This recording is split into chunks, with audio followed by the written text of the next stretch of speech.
Good time of day, guys! My name is Godzi, and welcome back to another episode of Higurashi When They Cry, Chapter 5, Meakashi. Last episode, we began the chapter as we witnessed Shion escape from her private school and learn a good bit of information about her past and crap like that. And we more formally met Kasai, who we hadn't seen since Chapter 2. I think, yeah, that must have been the chapter with his one appearance. And he's something. He's definitely a good, I don't know, caretaker to Shion, I suppose. I just wonder how the fuck he's going to play into more of it, because I hardly remember him from the anime. I don't really remember a goddamn thing he did, so yeah. I'm excited to see more of what he's actually gonna be doing in the story. So before we get too deep into this episode, I have a few things to mention that I was told in the comments last episode. Starting with a comment from Ayushiki, which says, "Oh, actually, Dear You is the name of the album, not the song, and that one in particular is called Thanks. The one you're thinking about, however, is called only You." Okay, that makes sense, although it's slightly confusing. I guess that means there's multiple different versions of that song, which I'm all for, because I think it's a very good song. So yeah. Next, Fawful999 says, "I think the alternate end is 30 to 45 minutes. In which case, yes, I will do that, I guess." So, yes, let's go. Is there anything else in particular? I guess there's one more thing. Another comment from Fawful999, which says, "The kanji in the OP was Sui, the PS3 version of Higurashi, which is where this opening is from. This is a Ho remaster, the fragments are different in the original." Okay, good to know, makes sense. There's so many different versions of Higurashi, like, Jesus Christ. Oh wait, no, there's one other thing. Comment from Burdox, which clarifies what I was asking about Oden, which says, "Oden is a bowl of stew with various toppings such as boiled eggs, fish cake, white radish, and blocks of konjac, which is big flour paste." Cool, cool. So I figured it was some type of stew, but I couldn't remember. There's a lot of different Japanese soups and stuff, like ramen and udon and stuff, so I figured Oden was one of them, but I did not remember which. Thank you for the clarification. So I guess with all that being said, it's time to jump into the episode. Let's begin. I didn't hear a wake-up chime. I'm not in school anymore. My brain is half asleep, but I'm aware of that. Waking up at the same time as the chime would go off at school doesn't feel good. I can't go back to sleep after this. Still, I'm not going to live a torturous school life anymore. I can make today either happy or boring. It's up to me. Yay, that's really positive. I feel like I'm alive for the first time in a while. I didn't have any other clothes, so I was still wearing the school track uniform. It's supposed to have been designed by some famous Italian person, but it just looks plain to me. It really doesn't feel great to still be in clothes from that school. I want to enjoy my freedom as soon as possible. I especially don't want to walk around outside wearing it. I should have Kasai bring me some new clothes later, and I should think of redecorating this room. After all, this is going to be my castle from now on. Okay. This is a room in a gorgeous apartment building in the suburbs of Okinomiya. The property is one a realtor and my dad's conglomerate obtained after foreclosure due to some sort of dispute. Most of the residents moved out during that. So while there are plenty of rooms, it's a lonely complex that feels devoid of people. Plus, with the exception of the manager and a scant one or two others, all the residents are shady-looking people connected to my dad. It probably won't be much longer before the virtuous residents are driven out. The apartment I'm living in used to be the room they'd use for viewings, so it looks like a room in a business hotel. It's fully furnished, but lacking in daily necessities. I'll buy those things over time, though. It's better that way anyway. It'll make it feel more like my own room. I nodded to myself. It might have looked stupid, but it helped psych me up. At the school, there was a TV only in the common room, and we weren't allowed to watch any cable channels. I zapped through all those channels as a form of emancipation. It was early in the morning, so nothing interesting was on. But I enjoyed it anyway. Commercials are fun to watch. Kasai dropped by with lunch right when I started to feel hungry. Good morning, Shion-san. Did you sleep well last night? Sleeping on the couch was a bit too uncomfortable. As a Japanese person, I want to sleep in a futon on the floor. This pickled radish is good. That's good to hear. Please let me know what you need later on. I'll try to get as much as I can. Thanks. Oh, but you don't need to worry so much about me. I chose this life for myself anyway. And your wallet wouldn't last if I started extorting you, right? I have to be serious about my plan. I can't let myself take advantage of Kasai's wallet forever. I think I'm going to start a part-time job. I have to earn my own living. This is the life I chose, so naturally, I have to take care of it myself. That's reassuring to hear. But are you sure? If you go outside, eventually someone in the family will discover you. I gave that a little thought, which is why I'll need Mion's help. Kasai, would you mind calling the main house for me? When Mion answers, pass me the receiver. Oh, well, whatever you say. What could be your plan? Kasai dialed the number. It's funny to me that we're calling the main house, even though that's the place I most want to avoid at the moment. Alright, I think I understand what she's about to do. Hello? Good morning. Is this Mion-san? It's been a while. This is Kasai. Yes? Good morning. Could you hold for a moment? I'm letting someone else on the phone. I take the handset. Hello? Can you tell who this is?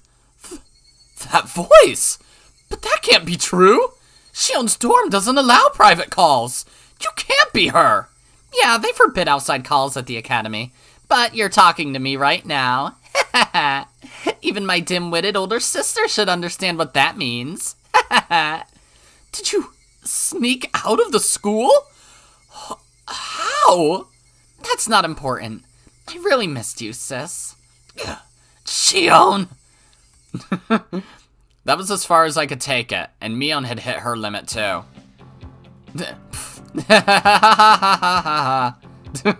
We both burst into laughter, unable to keep up our act. It's been a while since we laughed out loud with each other like this. It's been forever, Shion! Seriously, what's happened with you? There's not much else to it. I haven't lied or anything. Wait, then you really ran away? Ooh, great job. The security wasn't tight enough to keep me locked up in there. Maybe the school should be grateful you escaped quietly. If you were serious, it'd be easy for you to blow up the whole building to make your escape. Well, I couldn't have done that, but I might have set it on fire. Kasai smiled at us in amazement, his face a blend of amusement and exasperation. It's like, man, these girls are crazy. I really hope neither of them go on a killing spree later. Is it okay to talk to you now? It's alright. Granny is out for a lesson. She's coming home later in the evening. That's good. We should get together and talk soon. Just over the phone for today, though. Okay. Did anybody report my escape to our grandmother? Nope. We've heard nothing. I pass along all the calls and guests for the main family now, so no news reaches Granny without going through me. I'm sure she doesn't know. Wow, that's awesome. You really sound like the next leader of the Sonozaki family. You know I don't like that. You should have taken my place. You're the one with the demon, aren't you? Well, keep giving it your all. I'll be rooting for you from the shadows. Anyway, that's not important now. You sound so indifferent. Well, that's okay, I guess. If you hear anything about me, give Kasai a call, okay? I'd like to give you my number here, but I'll keep it secret for the time being. Sorry. Alright. If Granny hears you fled the school, there'll be all kinds of trouble. I'll be on the lookout for now, and I'll let Kasai-san know if something happens. Thanks. I also have a favor to ask. I figured you would. Oh, money's out of the question, okay? I never thought I could pester you for money. I just want to ask you for a little help with my part-time job. I see. So that's it then. What exactly do you need? We can communicate fast in a situation like this. We don't have to get into details because we know what's on each other's minds. Uncle Yoshiro's on my side, isn't he? I'm going to try and see if I can't get a part-time job at one of the businesses he owns. Then I'll call you when I know my shift. So I just have to disappear while you're working, right? It's a little taxing. What are you saying, sis? Are you turning down your only sister's request? Seriously? Alright, I'll do it. I wouldn't want to see how you'd retaliate if I turned you down. Thanks. I'll buy you a cake from Schlank Bertha's. I'll throw in tons of pretty tarts, too. Shion? Schlank Bertha closed last fall. Huh? Is that so? Yeah. The owner had a stroke. He reopened the store once, but he got sick again, so he had to shut it down. I see. That's a shame. I won't be able to eat their Mont Blanc cake. Why is that hard for me to pronounce? Mont Blanc cakes to my heart's content anymore. I was disappointed that my favorite cake shop had closed down, but more so that this town had changed without my knowing while I was gone. It was kind of regrettable. Are there any other changes I don't know about? Yeah, there are some. I'll tell you when we meet up next time. Thanks. I'll tell you about my school life. Let's set a date. I'll call you. Alright, I'll see you then. Mion? What is it? How are you? I'm fine. I'm glad to hear that. I'm hanging up now. Okay, see you. It's really been a while since I last talked to her. I put down the phone and heaved a sigh as Kasai brought in some tea. So, how did it go? Do you remember Uncle Yoshiro, who was in favor of me staying? I'll talk to him about my escape and ask him if he can hire me to work at one of his stores. Are you sure? Some other relative might find out. That's why I asked Sis a favor. I'll contact her when my shift is set, and she'll disappear while I'm working. Do you get the picture? Kasai looked puzzled. It's not really that difficult to grasp. It's simple. If somebody finds me at work, I'll tell them that I'm Mion. Do you get it now? Normal people wouldn't buy this kind of plan, but Kasai knows too well how easy it is for my sis and me to trade places. That's audacious. Or shrewd, I should say. I'm impressed. Is that a compliment, Kasai? Kasai looked amazed. If things go south, it'll affect him too.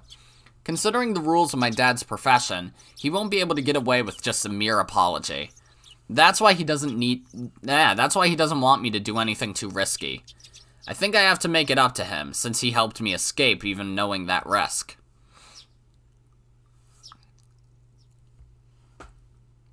Unsurprising. Okay, so this dude doesn't have a sprite, but he's just some old dude, right? Alright, no problem. If I find somebody talking bad about you, I'll beat them up.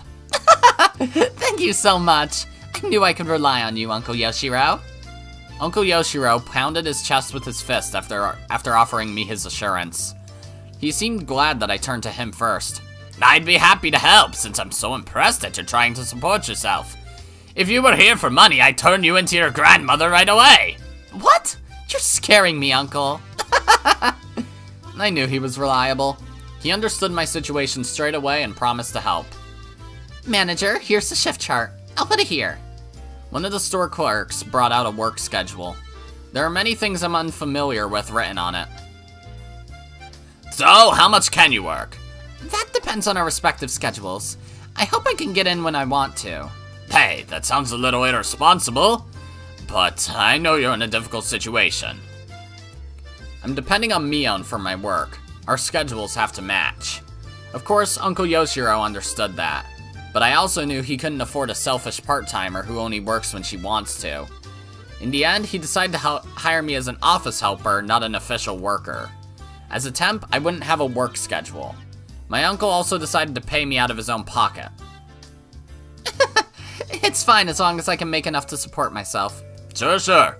I expect to get what I'm paying for, okay? And don't call me uncle in the office either. Alright, manager. Thanks for hiring me. Good, you get it. Once all the business talk was over, my uncle hounded me with all kinds of questions. He asked me things like, what was it like in a prestigious girls' boarding school? And so on. Apparently there were all kinds of rumors going around about the St. Lucia Academy I was confined to, and everyone was curious about it. I added a few embellishments of my own as I explained how unordinary life at that school was. My uncle looked extremely delighted to hear all the little details about life in a secret garden for girls. Horny bastard. Once my uncle was satisfied, it was my turn to ask all kinds of questions. I wanted to know if anything peculiar had happened while I was gone. I won't be able to act like Mion unless I can fill in the gap of information left in the past 2 years. There haven't been many big changes. It's been quiet since the end of the dam conflict. I went to the academy only a bit after they froze the project. There was still a bit of tension then. Even after they shut down construction, things were still tense because the project wasn't entirely cancelled. But the Onigafuchi Guardians disbanded about a year later. There was a big ceremony held at the shrine. That's when the dam conflict officially ended. That's right after I was imprisoned. Is everybody slacking now that the conflict is over? I guess you all had fun playing at war back then during the dam protests, didn't you? Try to imagine how much suffering the adults went through every time they had to come pick up their kids from the police station. Well, I can't deny that. It was like a festival for us. Uncle Yoshiro seemed exasperated at how differently kids and adults treated the conflict. Oh yeah, there was that dismemberment murder, wasn't there? The one where that fucking jerk of a construction manager got split into pieces. They still haven't caught the culprit behind that, have they? Did they finally catch him? Nah, come to think of it, I don't think they caught him yet, no. It happened on the night of Watanagashi, didn't it? I remember everyone making a fuss about it being Oyashiro-sama's curse. That was pretty scary for us kids. Yeah, Oyashiro-sama's curse. That happened the year after, too. That's right! That was scary too, wasn't it? Who was it again? That guy who supported the dam died in an accident, right? Hojo, wasn't it? And it happened on the day of Watanagashi once again. Everyone went crazy, saying it had to be a curse. That was horrifying. Definitely. Okay, so it's not like you just had radio silence from, like, outside sources while you were in the school, clearly. The construction manager that everyone hated was killed and dismembered on the night of the Watanagashi festival. That incident, on its own, was more than intense enough for us kids. Worse, part of his body was never found, which made it almost a ghost story amongst us. We seriously believed that the severed right arm was roaming in search of the body it belonged to. Okay. It didn't take long for the rumor of Oyashiro-sama's curse to become a topic of discussion among occult researchers and the like, considering the circumstantial factors. Even so, the rumor faded away after about a year. After the dam project was officially frozen, we held Watanagashi purely as a festival. But the curse struck again. The victim was a pro-dam activist who lived in Hinamizawa by the name of Hojo. He and his wife were on a trip when they fell from a cliff to their deaths. It was considered an accident. Technically, police were still searching for the wife's body. If I remember right, they never did find it, did they? Once again, the man most worthy of Oyashiro-sama's curse fell victim on the night of the Watanagashi festival. So the fuss over Oyashiro-sama's curse rose up again. Until then, Oyashiro-sama wasn't considered very important. At least in the world of us kids, it was just the name of the object of worship in the shrine. Nothing more than that. I'd seen boys peeing on the archway, and I once stuck my hand into the offertory box. The existence of a god didn't matter much to us. But after 2 consecutive occurrences, the kids no longer doubted the existence of a curse. We were all shaking in fear of Oyashiro-sama. Everybody suddenly became interested in the old stories about him too. We quietly listened to the musty old stories the elders had to tell, and we started genuinely believing in the tales of Oyashiro-sama's miracles, which any of us would have laughed away before. Oyashiro-sama's rules were awfully simple and clear. Enemies treading into Hinamizawa will be cursed. Villagers leaving the village will be cursed. But to find the village was terribly vague. Were we never allowed to leave Hinamizawa village? Was going to Okinomiya still safe? Was a single step enough to be out? Was a 3-day, 2-night hot spring trip still safe? We kids tried to draw a line. It was decided in the end that if you had a house in Hinamizawa or Okinomiya, you were safe. And it was okay to go on trips if you had a house in either area. I know it's weird, but those rules were made up by kids after all. According to those rules, I'd be cursed since I lived at a boarding school in such a remote area. I couldn't say it out loud because I felt embarrassed, but in fact, I was a little scared of the curse. Yeah, it happened again the year after. It sure is scary when it happens 2 years in a row. I still believe in Oyashiro-sama's power. Shion-san, what are you saying? Don't you know? No? About what? Oh, right. You went to that school before it happened. That's why you don't know. Uncle Yoshiro grimaced as if he said too much, as though he'd mentioned something I shouldn't know about. So she doesn't know about the 3rd year? Okay.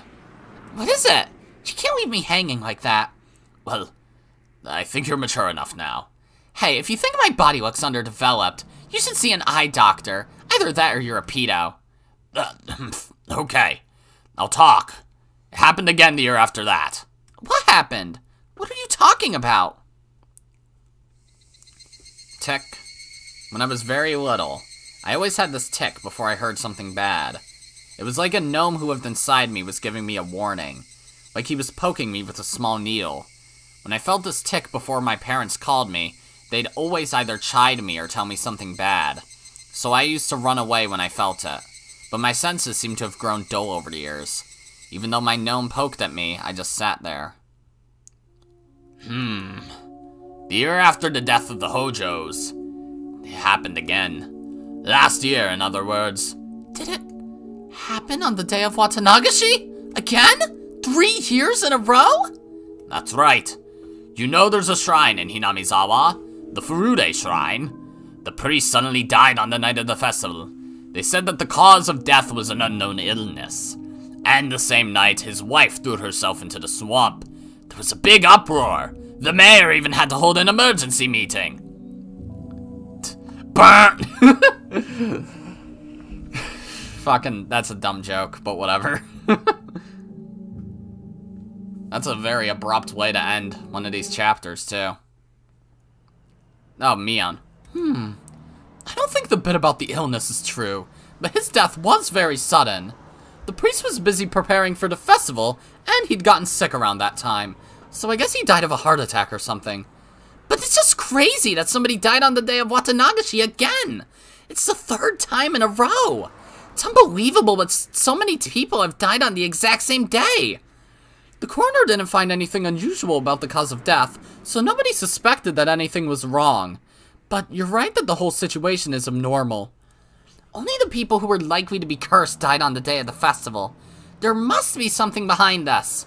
Whether it's a conspiracy or a curse, there has to be. I decided to meet up with Mion at the library near the Okinomiya train station. It's not that I don't trust Mion, but I don't want to let her know where I live. Not many people use this library, so I won't see anyone from Hinamizawa here. It's very convenient for meeting someone in secret. I like that, a little detail. After we discussed my life plan and work schedule, we moved to small talk. I've been away from this town for years. Things have changed. I asked Mion about those changes in detail in order to fill in the gaps. While talking about various things, I brought up what Uncle Yoshiro had told me about Oyashiro-sama's curse. Even before I left town, the curse had already struck twice. The dismemberment murder on the 1st year left quite an impact. And the year after, the pro-dam activist couple fell off the cliff on the day the villagers were enjoying their first Watanagashi festival since the dam project was indefinitely frozen. This one also left quite the impact. The evil construction site manager was punished, and the next year, the traitor to the village met the same fate. If it had happened only once, people would have concluded that it was just a bizarre coincidence. But when it happened 2 years in a row, people were far more likely to believe it was a curse. I can't take this song seriously, I'm sorry. I know up to that part, and after I left town, the curse struck again for the 3rd time. People talked about the curse more intensely than ever, both in Hinamizawa and Okinomiya. I have to rethink this. Oyashiro-sama's curse has drastically gained credibility while I was away. It was still unclear with the first 2 incidents, but after it continued for 3 years straight, people's doubts changed to convictions.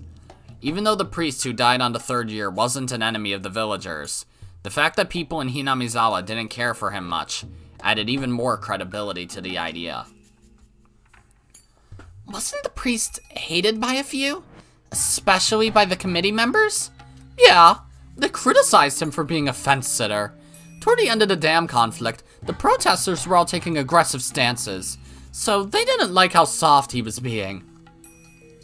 The priest had looked strict and scary. The way he spoke was always so formal. But in reality, he was very warm and reserved. Maybe it was because he was a son-in-law, having married into his family. I'm sure the priest and his personality were the perfect fit for managing the shrine that was used for summer festivals and village meetings. But that gathering spot style atmosphere of the shrine changed completely when the dam war broke out and it became the headquarters for the Onigafuchi Guardians. Prior to the dam protests, hardly anyone worshipped Oyashiro-sama. Of course, the devout elders paid worship to him, but the average person treated our god like how you'd treat fortune-telling. Once the dam protests began, Oyashiro-sama was suddenly hauled out as the symbol of the village's resistance. Tracing the Oyashiro-sama faith back to its roots, it was an exclusive, elitist faith that believed its members were descended from a holy ancestor, different from the masses at the foot of the mountain, and that those tainted masses should never come near the village. Of course, such self-centered ideology wasn't acceptable anymore in peaceful post-war Japan, so this doctrine was abandoned over time. Still, that idea remained, and they trudged it back up to fan the flames of nationalism and unite the town against the dam project. With the revival of those ideas, things only grew more radical by the day, and it didn't take very long for the Onigafuchi Guardians to become aggressive. After that, we were in a state of war. 100 million burning as one. Kill the white savages. Want naught but victory. Adults and kids both were gnawing at the bit, avid to repel the foreign invaders. Describing it like that makes it sound kind of awful, like a reminder of the dark times of wartime Japan. But like I said before, for us kids, it felt less like a war and more like a village-wide festival. Yet, despite calling it a festival, dissenters were treated coldly. Their heartlessness lived up to the expression, wartime regime. The Hojo couple, who voiced their acceptance of the dam project in the midst of that atmosphere, were truly brave. Then on the second year of the curse, they died in an accident, and everyone believed it was Oyashiro-sama's curse without question. So they were branded traitors and enemies of the village. The Hojo couple faced worse than just being ostracized as traitors. Everyone gave them the cold shoulder and talked behind their backs. The only person who didn't treat them badly was the priest. While the priest never objected to the anti-dam movement, he also never objected to the Hojo couple's advocacy for accepting the government's eviction and restitution to rebuild new lives. Those unforgivable Hojos became a slogan as the three families, especially the Sonozakis, united the village by turning them into scapegoats. So they must have found it very shameful to have a fellow member of the three families approve of that, especially when it was the priest of the shrine that had become a symbol for the dam protests. As central figures in Hinamizawa, the three families were the backbones of the Onigafuchi Guardians, so a difference of opinion was undesirable. And the priest was never accused of anything. But secretly, people whispered that he was a heretic, that he was unfit to serve as Oyashiro-sama's priest, that Oyashiro-sama's curse would soon strike him down, along with other rumors. Don't you think the priest was more mature than those around him? He was pretty cool, managing to keep his head and remain neutral while everyone around him grew fervent. I thought Mion would share my opinion when I chimed back in. So when Mion gave me a forced smile and didn't agree with me, I was taken by surprise. If he were really mature, I think he would have cooperated with the others. He should have appeased them. He wasn't just the head priest, he was also the head of the Furude family. That was a time when all of Hinamizawa needed to be united, so having one of the families, who were supposed to serve as examples, disturb that harmony was... I don't know if that should be called mature. It's hard for me to tell. I was taken aback. I barely managed to say the following. Even though we're identical twins, we still had our own unique identities. Every now and then our opinions differed, but usually only over some trivial matter. We've never had a difference of opinion this big. It wasn't an enjoyable feeling. I decided to probe her some more. I don't really like that word you used, appease. What are you trying to say? Are you saying the priest should have thought of the village as a whole and kept his opinions a secret? Meaning people shouldn't assert the self before the whole? I'm not going that far. It's just, I thought that as a member of the three families, he should have acted more carefully. That's what I mean. Mion faltered a bit as my tone grew more like a cross-examination. I realized I was speaking a bit too harshly. What Mion expressed was probably the more mature opinion on our scale.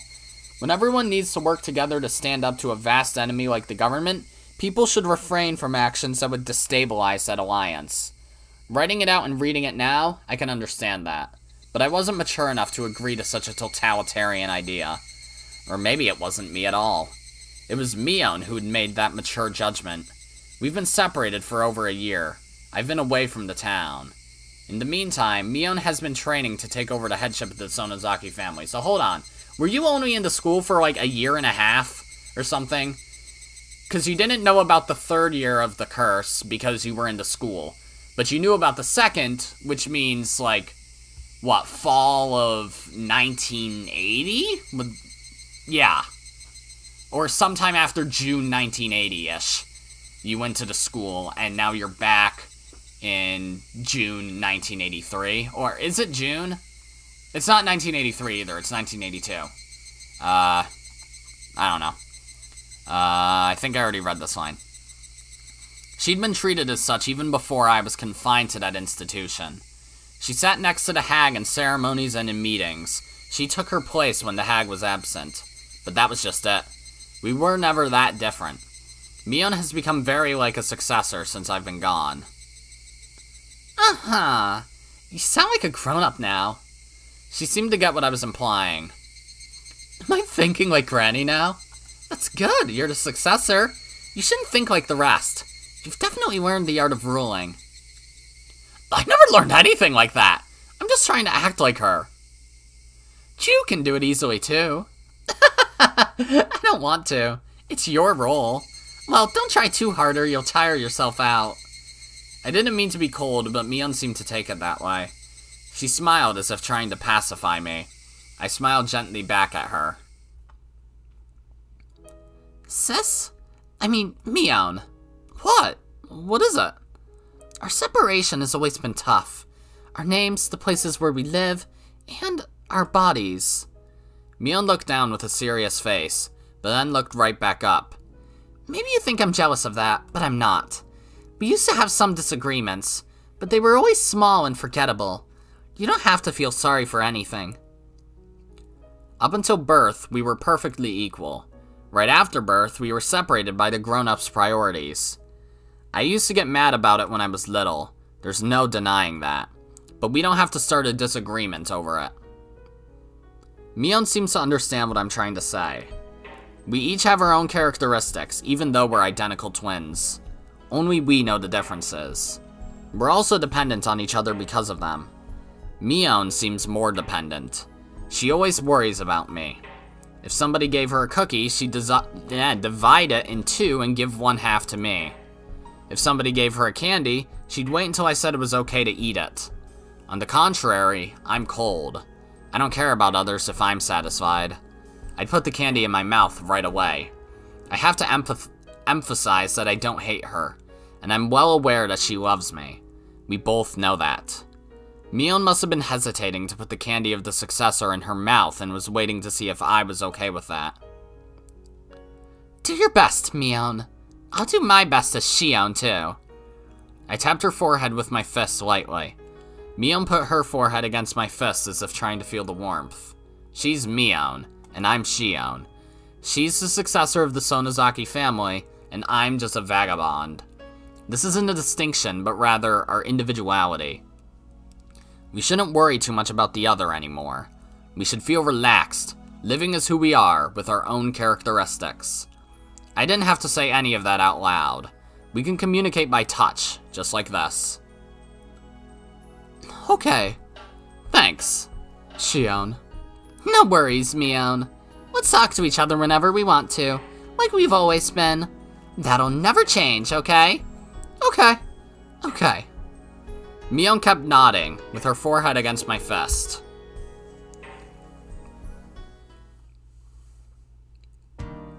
Alright, cool. I said goodbye to Mion before it turned to evening. We had talked about the things that happened during my time away, and I enjoyed having that chat between sisters very much. We were able to dissolve our unsettled emotions. We didn't used to do that. Maybe it's because we hadn't seen each other for over a year. Whew. It was late afternoon. My heart felt lighter now. I stretched and looked up at the sky. The sky was clear, blue, and far away. No matter how tall I grow, I'll never be able to touch that sky. I'm Shion Sonozaki, a girl who escaped from the life she was forced to live. Nobody will praise me for what I did and for what I'm going to do. But this is what I chose. Aha! I can think maturely too. I psyched myself up. I should go shopping for dinner. Though I have Kasai's help, I need to save money. I love junk food, but it'd be cheaper to cook. Ironically, the culinary classes from that evil school will come in handy. Why not go to the shopping district in Kami-Ishiki? If I'm going there, then I need to take the other street. The cool breeze in the late afternoon felt nice on my skin. Oh, ding dong. Kasai came to the door while I was putting stuff I bought into the fridge. Oh, wait a sec, I'm coming. Did you go grocery shopping? You must be tired. I don't get tired from grocery shopping. Oh, do you want dinner? I bought enough for you too. Is that alright? If you say so, I'd be happy to. Kasai looked curious about what I'd cook. You don't look like you believe in my cooking skills. You'll pay for that later. Are you putting these in the refrigerator? I'll do it. Oh, thanks. Is this amount of rice enough for two? Here I go.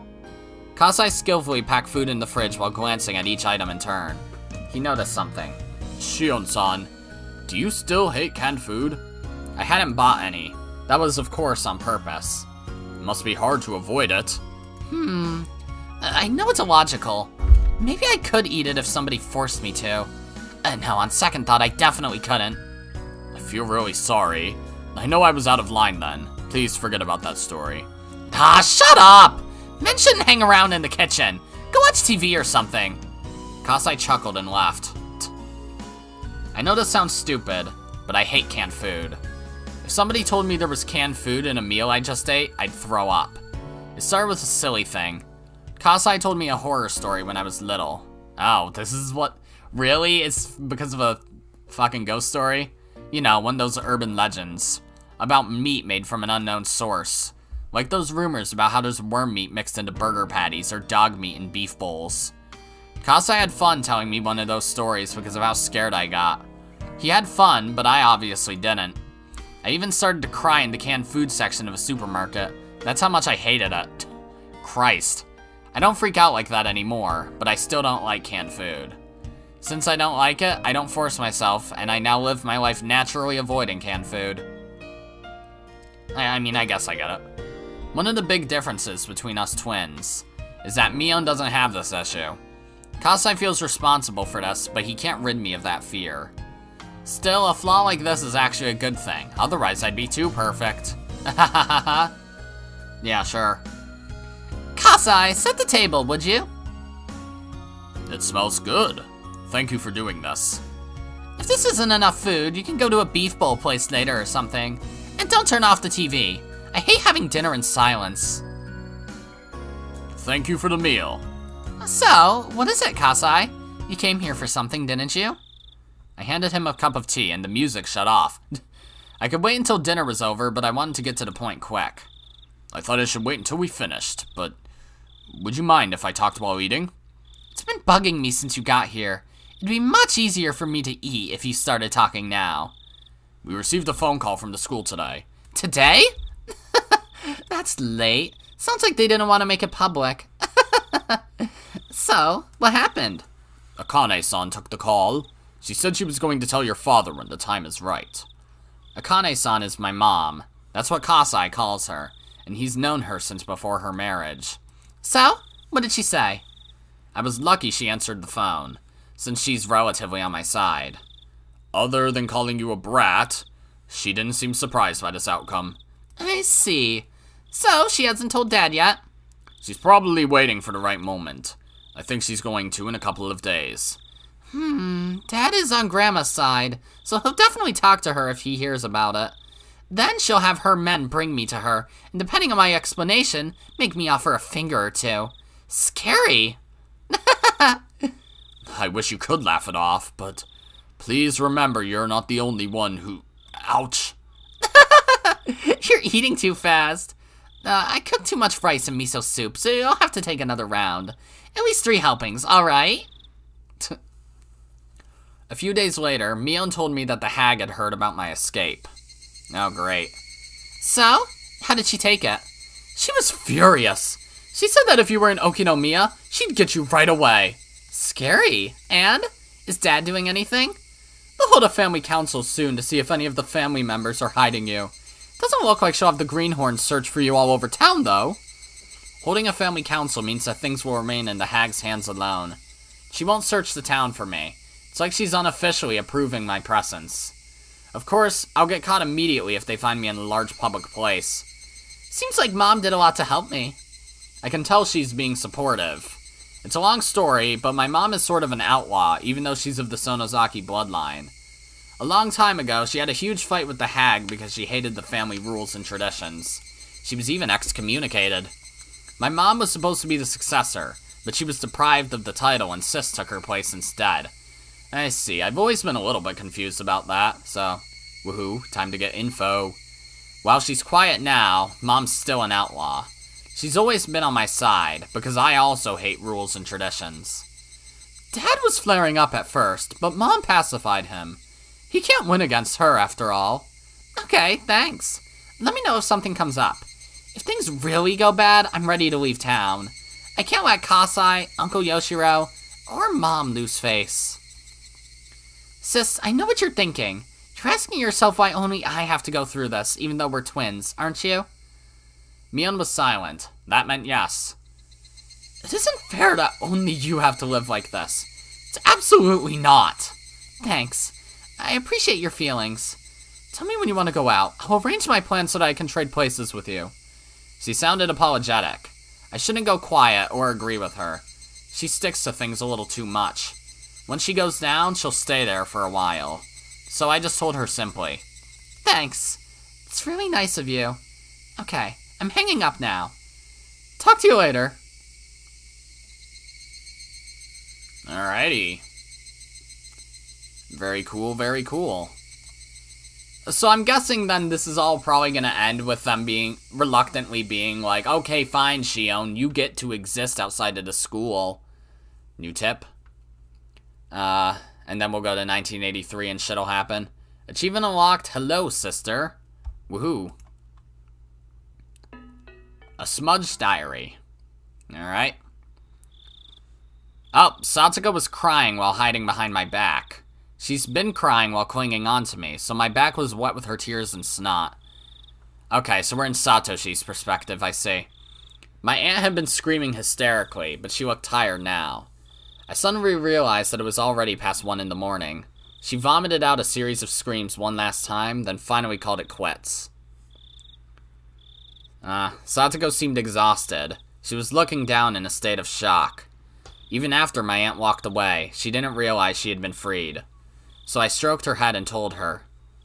Okay, what fucking voice do I give Satoshi? Like, just something, I don't know, a little higher-ish and pleasant, maybe? It's over, Satsuko. Satsuko twitched.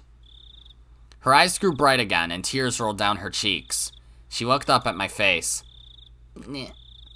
She knew it was over, but wanted to hear it directly from me. She begged me with a look. To be honest, I was really exhausted too, so I felt a bit annoyed when she tried to make me say it, but I needed to pacify her. The word pacify has been all over this chapter, I don't know why. So I gently told her what she wanted to hear. She's done with her scolding, so let's go to sleep, alright? Satsuko clung to me while her tears continued to fall. She was crying again silently. Satsuko was shivering pitifully. Her small back reminded me that there was nobody else to protect her. Here, go brush your teeth, make your bed, and go to sleep.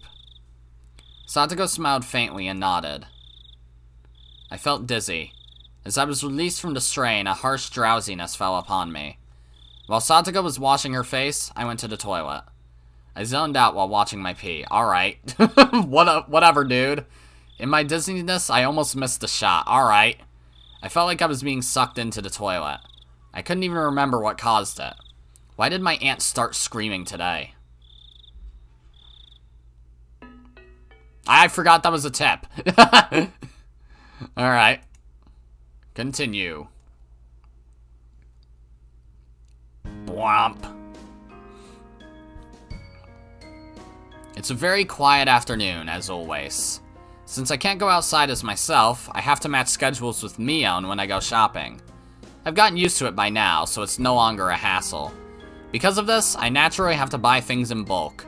Today, I shuttled between shops and my home. I got this, I got that.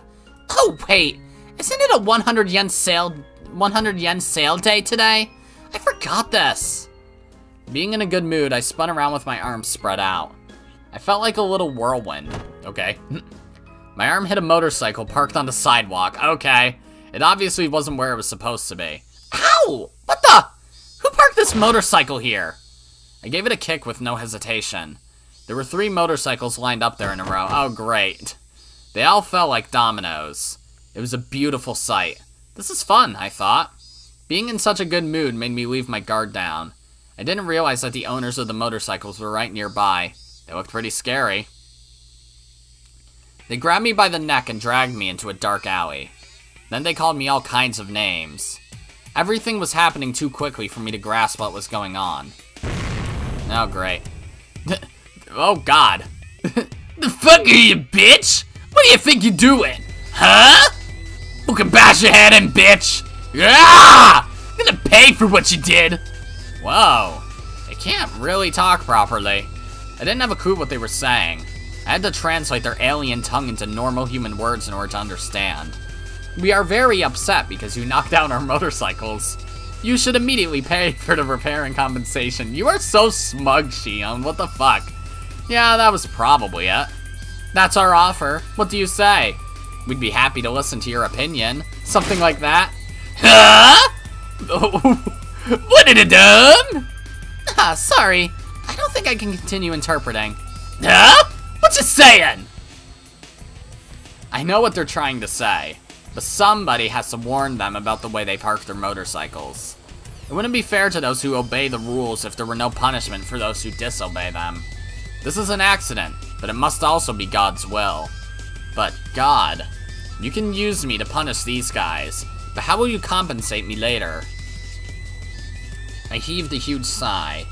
Of course, I wasn't afraid in this situation at all, because it wasn't a dangerous one for me.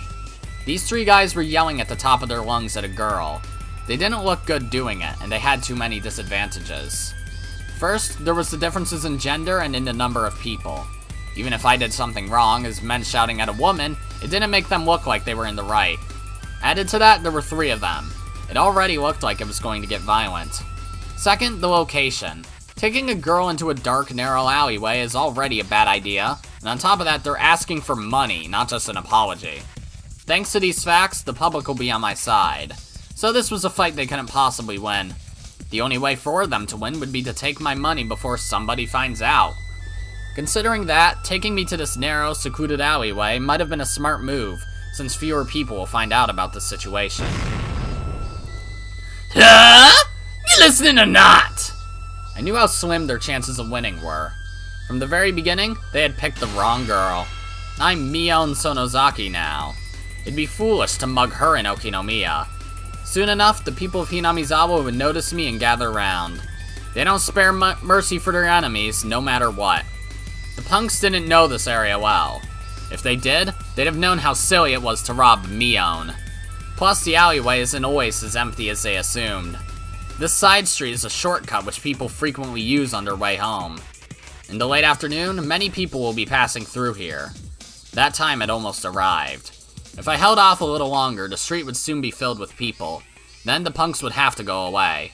I didn't have to do anything. I just had to wait in order to win. This was a simple fight like that.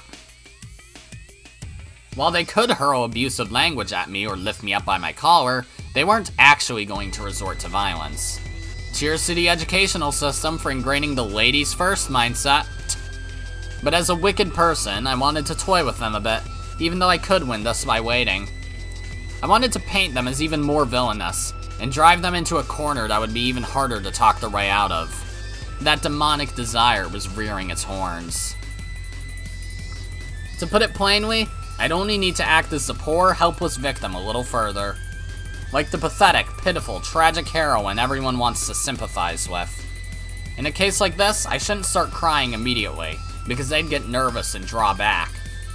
If it were a truly threatening situation, that would work, but I needed something different here. I'd pretend to be strong at first. In fact, I thought, why don't I challenge them? And eventually I'd start trembling, my voice would fade, and I'd get tears in my eyes. It'd be even better if I played the role of a strong girl who's slowly giving in to fear.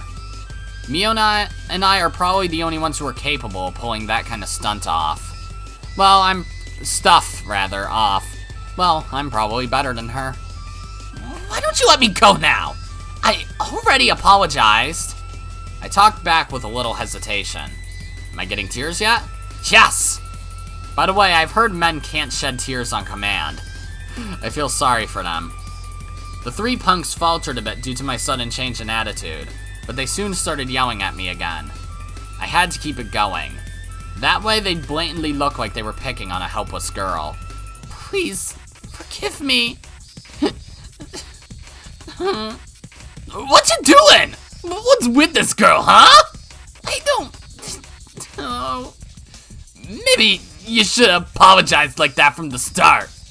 Looked like they were laying off a bit. Did I ever do it a little? It'd be boring if they let me go now. At that moment... Oh, yo! Cut it out! Don't you see her crying? Stop it!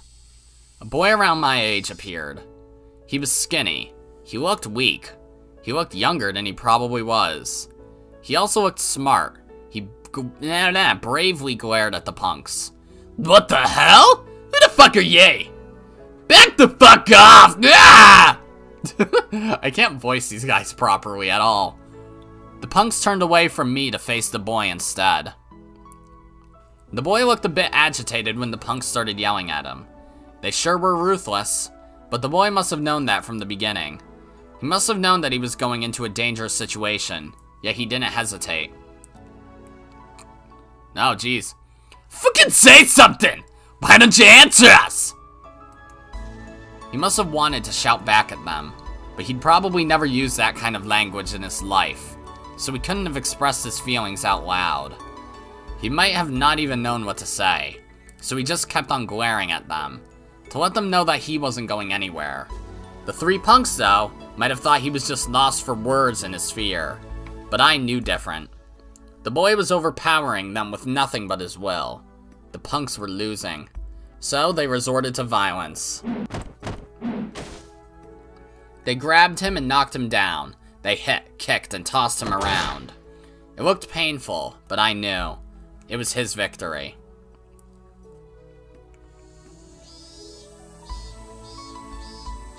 In the end, local passersby stopped the punks. They made no further fuss and just went away. The boy stood up. He was covered in dust. He smiled when our eyes met and asked me if I was alright. He didn't look particularly okay himself, though. How could you step into a fight you obviously couldn't win? Pick your opponents better next time. I hesitated at first. He laughed, saying that he was watching from the beginning. That meant he had the option to walk away. But instead, he worked up the courage and stepped in. That was reckless, not brave. You're being a little harsh, Mion. You should at least say thank you. I saw you crying. No, I wasn't crying. That was just an act. I should probably be using Mion's voice if she's posing as Mion, yeah. Okay. Hey! You don't believe me, do you? Do you really think I'd cry? No. Nobody'd believe Mion Sonozaki would cry when punks bullied her. Why are you laughing? You really don't believe that was an act? I'd never cry! I believe you, I do. I realized one thing. He must be one of Sis's friends. He didn't seem to realize I'm her twin. He thought I was Mion with a different hairstyle. Mion and I had to live separately since before we went to elementary school. Mion was in Hinamizawa, and I was in Okinomiya. I lived in a totally different environment from her. So it's not strange that people don't know me. Actually, only very few people know I exist. I almost told him that I'm not Mion, but I managed to stop myself. Shion shouldn't be here. He's from Hinamizawa. It wouldn't be good if he thought he saw a Mion lookalike in Okinomiya. So I had to act like Mion. Dealing with him could be more difficult than handling those punks.